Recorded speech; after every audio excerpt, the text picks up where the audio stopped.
আজ তৈরি করব ফুলকপি ডিম দিয়ে একটা ভর্তার রেসিপি। আশা করি আপনাদের কাছে ভালো লাগবে। এই ভর্তাটা ডিম আর ফুলকপি দিয়ে করলেও কিন্তু মাছ মাংসর থেকে কম টেস্ট মনে হয় না। এই ভর্তার জন্য এখানে আমি ছোট সাইজের একটা ফুলকপিকে ছোট করে কেটে তারপরে 5-6 মিনিট সিদ্ধ করে নিয়েছি। ভালোভাবে সিদ্ধ করে তারপরে আমি ফুলকপিগুলি উঠিয়ে নিচ্ছি। ফুলকপি ভালোভাবে সিদ্ধ হতে হবে। যখন ফুলকপিগুলি সিদ্ধ হয়ে গেছে তখন কিন্তু পানি থেকে উঠিয়ে নিচ্ছি। পানি থেকে উঠিয়ে ঠান্ডা করে ফুলকপিগুলিকে আমি রেখে দেব। এ পর্যায়ে দিয়ে দিচ্ছি 1 টেবিল চামচ পরিমাণ সয়াবিন তেল। সয়াবিন তেল দিয়ে প্যানটাকে একটু গরম করে তারপরে দিয়ে দিচ্ছি ডিম। এখানে আমি একটা ডিম ভেজে নিচ্ছি, আপনারা চাইলে পারিয়ে দিতে পারেন।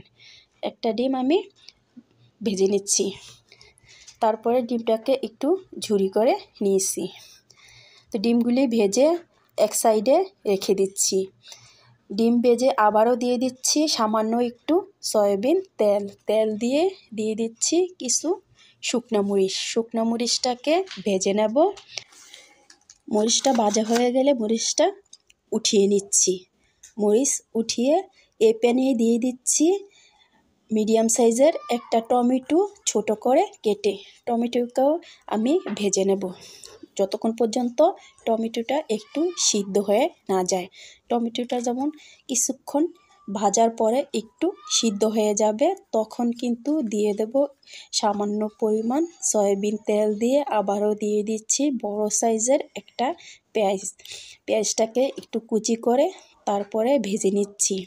পেঁয়াজটা বেশি পরিমাণ ভাজবো না, যেন পেঁয়াজটা নরম হয়ে যায় আর পেঁয়াজের কাঁচা গন্ধ চলে যায়, এই পর্যন্তই ভেজে নেব। পেঁয়াজ বেশি ভাজলে ভালো সেন্ট আসে না, এর জন্য পেঁয়াজটাকে কম ভেজেই আমি উঠিয়ে নেব। আপনারা চাইলে যার বেশি ভাজা পছন্দ তারা বেশি করে ভাজতে পারেন। আমার কাছে মনে হয় যে পেঁয়াজটা একটু নরম থাকলেই ভর্তার মধ্যে দিলে খাওয়ার সময় দাঁতের নিচে পড়ে ভর্তাটা খেতে ভালো লাগে। টমেটোগুলি যখন পোড়া ভাজা হয়ে গেছে টমেটোগুলি কিন্তু উঠিয়ে নিচ্ছি। এখন একটু বেশি পরিমাণ সয়াবিন তেল দিয়ে দিচ্ছি সিদ্ধ করা ফুলকপি। সিদ্ধ করা ফুলকপিটাকে চুলার জালটাকে হাইতে রেখে ফুলকপিটা ভেজে নেব যতক্ষণ পর্যন্ত একটু লালচে কালার না হয়, ততক্ষণ পর্যন্ত ফুলকপিটা ভেজে নিয়েছি। এ পর্যায়ে শুকনো মরিচ ভেঙে নিচ্ছি।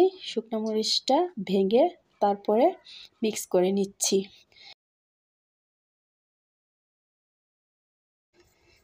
যারা ঝাল বেশি পছন্দ করে তারা চাইলে এখানে কিন্তু কাঁচামরিচও দিতে পারে। আমার কাছে ঝালটা একটু কম পছন্দ, এর জন্য আমি ঝালটা কম দিয়েছি, কারণ বাচ্চারা খাবে, ঝালটা কম হলেই কিন্তু বাচ্চারা খেতে পারে। ডিম, পেঁয়াজ, লবণ দিয়ে টমেটোগুলি ভালোভাবে মেখে নিয়েছি। দিয়ে দিচ্ছি এখানে ফ্রেশ ধনিয়া পাতা কুচানো। ধনিয়া পাতাটা একটু বেশি পরিমাণ দিয়েছি। এখন ধনিয়া পাতাতে কিন্তু প্রচুর পরিমাণ সেন্ট থাকে। ধনিয়া পাতা যে কোনো ভর্তাতে বেশি পরিমাণ দিলেও কিন্তু ভর্তাটা খেতে ভালো লাগে। তো এখন ফুলকপিগুলি আবারও মেখে নেব। ফুলকপিগুলি ভালোভাবে মেখে তারপরে আমি এই ভর্তা মিশ্রণের সাথে মিক্স করে নেব। এভাবে আলাদা করে পেঁয়াজটাকে মাখিয়ে নিলে ভর্তাটা কিন্তু ভালো লাগে।